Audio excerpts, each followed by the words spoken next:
गोपीचंद को गांव से बुलाकर अश्वशाला में रखो, उसे वहीं भोजन कराओ और फिर सुनिश्चित करो कि वह गांव छोड़कर चला जाए। राजा की आज्ञा का पालन करते हुए दासिया गोपीचंद के पास गई और उनसे कहा कि राजा ने आपको चंपावती से मिलने के लिए बुलाया है। पहले तो वे जाने में झिझक रहे थे, लेकिन अपनी बहन से मिलने के लिए वे सहमत हो गए। वे उन्हें राजा के आदेशानुसार घुड़साल में ले गईं।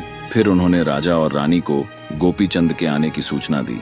रानी ने भोजन की थाली तैयार की, जिसे एक दासी घुड़साल में उनके पास ले गई और बताया कि चंपावती बाद में उनसे मिलने आएंगी। यह सुनकर राजा गोपीचंद ने मन में सोचा, मान सम्मान तो बाहरी लोगों के लिए होता है, मैं तो एक बैरागी हूँ, मेरे लिए मित्र और शत्रु समान हैं। मुझे अपने सामने रखे गए भोजन का अनादर नहीं करना चाहिए। ऐसे विवेकपूर्ण विचारों के साथ वे प्रसन्नता पूर्वक अपना भोजन करने लगे। राजमहल की स्त्रियों ने उन्हें देखा और चंपावती को यह दृश्य दिखाने के लिए ले आईं।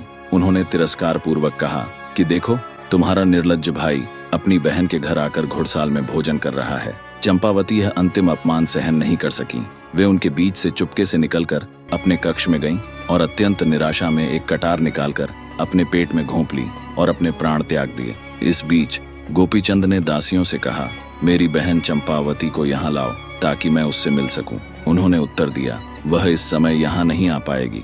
हम चतुराई से उसे रात में आपसे मिलाने के लिए लाएंगे। कृपया अभी मत जाइए। यदि आप चाहें तो कल जा सकते हैं। यह सुनकर कि वह रात में चंपावती से मिल पाएंगे, वे सहमत हो गए। दासियां तब महल में चंपावती को खोजने गईं। जब उन्होंने उसे उस भयानक अवस्था में पाया तो वे अत्यंत दुखी हुईं। उन्होंने तुरंत सभी को सूचित किया। पूरा परिवार उस स्थान पर दौड़ पड़ा और वहां दुख का कोलाहल मच गया। सभी उसके गुणों को याद करके रोने लगे और उसके भाई को कोसने लगे। महल से रोने की आवाज सुनकर गोपीचंद ने एक घुड़साल के रक्षक से पूछा कि क्या हो रहा है। रक्षक ने समझाया, गौड़ बंगाल के राजा गोपीचंद रानी चंपावती के भाई हैं। उन्होंने अपना राज्य त्याग दिया और एक घूमते हुए भिखारी बन गए। इस दुख को सहन न कर पाने के कारण राजा की बहन ने कटार से अपनी जान दे दी। ये दुखद समाचार सुनकर राजा गोपीचंद चंपावती की मृत्यु पर अत्यधिक शोक में डूब गए। उन्हें लगा कि इस पूरी आपदा का कारण उनका आगमन ही है और वे अपनी बहन के गुणों को याद करके रोने लगे।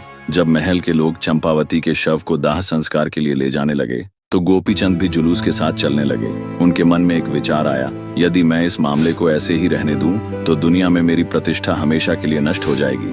मुझे अपनी बहन के शरीर को पुनर्जीवित करना होगा और अपने रिश्तेदारों को अपनी शक्ति की एक झलक दिखानी होगी। क्योंकि मैंने योग को अपनाया है, इन लोगों ने मेरे साथ घास के तिनके से भी बुरा व्यवहार किया है। मुझे उन्हें नाथ पंथ की शक्ति दिखानी होगी। उन्होंने मान लिया है कि मुझ में कोई शक्ति नहीं बची है और जैसा चाहा मेरा अपमान किया है, इसलिए मैं उन्हें नाथ परंपरा की शक्ति दिखाए बिना यह सब नहीं छोड़ सकता।